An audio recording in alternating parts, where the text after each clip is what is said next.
नमस्ते दोस्तों, आपका स्वागत है मार्केट टॉक्स विद विक्रम में, जहां हम बात करते हैं पैसों की समझदारी की।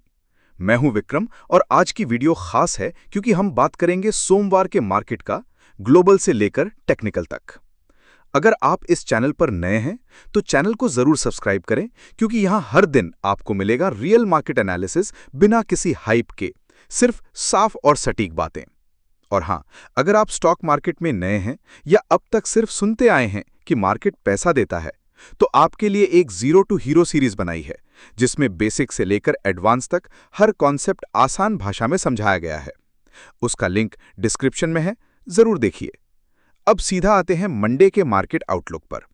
सबसे पहले ग्लोबल मार्केट से शुरुआत करते हैं। डाउ फ्यूचर्स बंद हुए 44,371.51 पर, यानी लगभग 279 अंकों की गिरावट के साथ।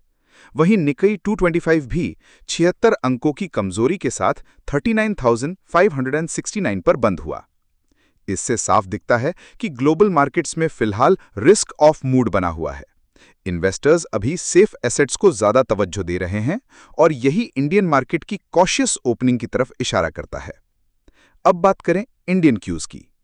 गिफ्ट निफ्टी शुक्रवार को 25,237 पर बंद हुआ, हल्की तेजी के साथ, लगभग +45 अंक यानी 0.18%।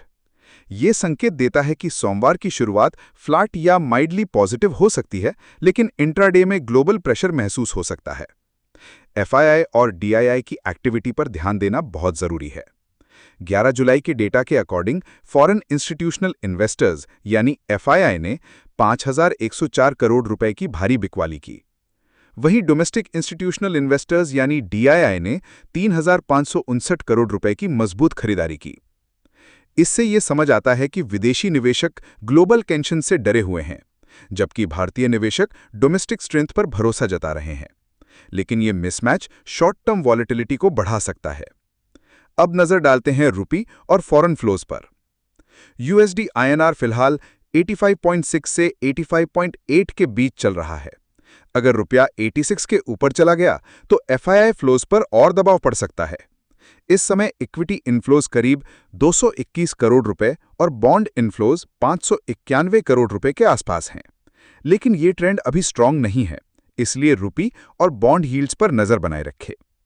अब बात करते हैं सबसे क्रिटिकल मैक्रो ट्रिगर की, यूएस फेडरल रिजर्व की पॉलिसी मीटिंग और यूएस टैरिफ न्यूज की। यूएस की अगली पॉलिसी मीटिंग 29-30 जुलाई को है। इसमें उम्मीद की जा रही है कि इंटरेस्ट रेट्स को अनचेंज रखा जाएगा। लेकिन बड़ी बात यह है कि मार्केट को अब 2025 के अंत तक 2 बार रेट कट्स की उम्मीद है, जिससे लॉन्ग टर्म इन्वेस्टर्स को कुछ राहत मिल सकती है। दूसरी तरफ यूएस गवर्नमेंट ने कुछ स्पेसिफिक मेटल्स पर टैरिफ्स लगा दिए हैं, जैसे कॉपर। इसका सीधा असर ग्लोबल मेटल प्राइसेस पर पड़ा है और आने वाले दिनों में इंडियन मेटल स्टॉक्स जैसे वेदांता और हिंदुस्तान कॉपर इस वॉलेटिलिटी को झेल सकते हैं। जब तक फेड का अगला बयान नहीं आता, तब तक ग्लोबल मार्केट की चाल हल्की दर के साथ ही रहने वाली है। अब आते हैं सबसे इंपॉर्टेंट हिस्से पर, टेक्निकल एनालिसिस। निफ्टी 50 के की सपोर्ट लेवल्स हैं 25,078, 25,007, 25,885। अगर ये लेवल्स टूटते हैं तो अगला स्ट्रॉन्ग सपोर्ट जोन 24,700 के पास बनता है और वर्स्ट के सिनेरियो में मार्केट 24,500 तक भी गिर सकता है। वहीं रेजिस्टेंस लेवल्स हैं 25,500 और 25,650। अगर इन लेवल्स को कन्विंसिंगली पार कर लिया तो रैली 25,770 से 26,000 तक एक्सटेंड हो सकती है। निफ्टी ने पिछले हफ्ते गैप डाउन ओपनिंग दी थी और वो गैप अभी तक फिल नहीं हुआ है, जिससे सोमवार को इंट्राडे वॉलेटिलिटी बढ़ने की संभावना है।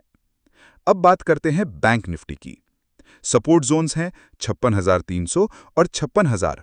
अगर 56,000 का लेवल टूटता है तो डाउन साइड में 55,400 और 55,200 तक की गिरावट आ सकती है।